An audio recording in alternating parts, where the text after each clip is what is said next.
കൊലോസ്യർ 1:3 സ്വർഗത്തിൽ നിങ്ങൾക്ക് സംഗ്രഹിച്ചിരിക്കുന്ന പ്രത്യാശ നിമിത്തം. ഒരു വിശ്വാസിയുടെ യഥാർത്ഥ നിക്ഷേപം സ്വർഗത്തിലാണ്. ഭൂമിയിൽ നന്നായി ജീവിക്കുവാനും സൽപ്രവൃത്തികൾ ചെയ്യുവാനുമൊക്കെ ദൈവം നമുക്ക് നന്മകൾ തരും. അതിൻ്റെയൊക്കെ യഥാർത്ഥ പ്രതിഫലം നമുക്ക് ലഭിക്കുന്നത് നിത്യതയിലാണ്. ഭൗതിക നന്മകൾ നമുക്ക് ലഭിക്കുന്നത് മാത്രമല്ല, നമ്മുടെ കഷ്ടതകളുടെയും ദുരിതങ്ങളുടെയും മധ്യത്തിൽ ദൈവത്തെ സ്തുതിക്കുന്നതും മഹത്വപ്പെടുത്തുന്നതുമൊക്കെ വിലയേറിയ നിക്ഷേപങ്ങളായി സ്വർഗത്തിൽ സംഗ്രഹിക്കപ്പെടുന്നു.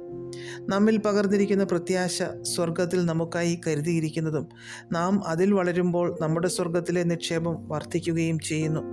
മൂല്യമേറിയ ഈ പ്രത്യാശയെ തകർത്ത് നമ്മെ നിരാശരാക്കി ബലഹീനരാക്കി തകർത്തു കളയുവാൻ ശ്രമിക്കുന്ന ഇരുട്ടിൻ്റെ അധികാരത്തിൻ്റെ തന്ത്രങ്ങളെ മനസ്സിലാക്കിയാൽ നാം ഈ പ്രത്യാശയെ മുറുകെ പിടിക്കും.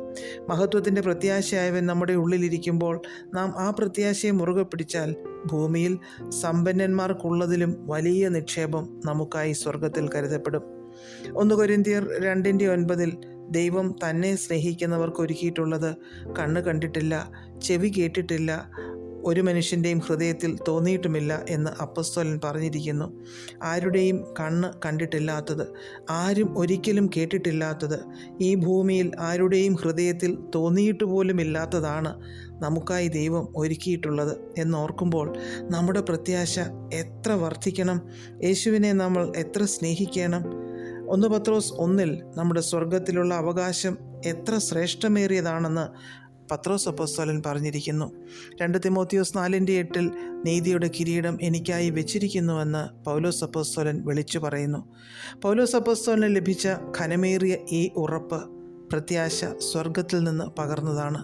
നമുക്ക് വേണ്ടിയുള്ള സർവശക്തനായ ദൈവത്തിൻ്റെ വിചാരങ്ങൾ വളരെയാണ്. ദൈവവുമായി ഒന്നിച്ചുള്ള ഒരു നിത്യത, ആ പ്രത്യാശയിൽ നമുക്ക് വളരുവാൻ ഇടയാകട്ടെ. അങ്ങനെ നമ്മുടെ സ്വർഗീയ നിക്ഷേപത്തിൻ്റെ മാറ്റുകൂട്ടുവാൻ ദൈവം സഹായിക്കട്ടെ. നിന്റെ ഭക്തന്മാർക്ക് വേണ്ടി നീ സംഗ്രഹിച്ചതും നിന്നിൽ ആശ്രയിക്കുന്നവർക്ക് വേണ്ടി മനുഷ്യപുത്രന്മാർ കാണുക നീ പ്രവർത്തിച്ചതുമായ നിന്റെ നന്മ എത്ര വലിയതാകുന്നു എന്ന് വിളിച്ചു പറയുവാൻ ദൈവം നമുക്ക് ഇടയാക്കട്ടെ. പ്രാർത്ഥിക്കാം. പ്രിയപിതാവേ, മഹത്വത്തിൻ്റെ പ്രത്യാശയായവൻ ഞങ്ങളിൽ വളരുവാനും ഞങ്ങൾ കുറയുവാനും സഹായിക്കണമേ. യേശുക്രിസ്തുവിൻ്റെ നാമത്തിൽ ആമേൻ. God bless us all.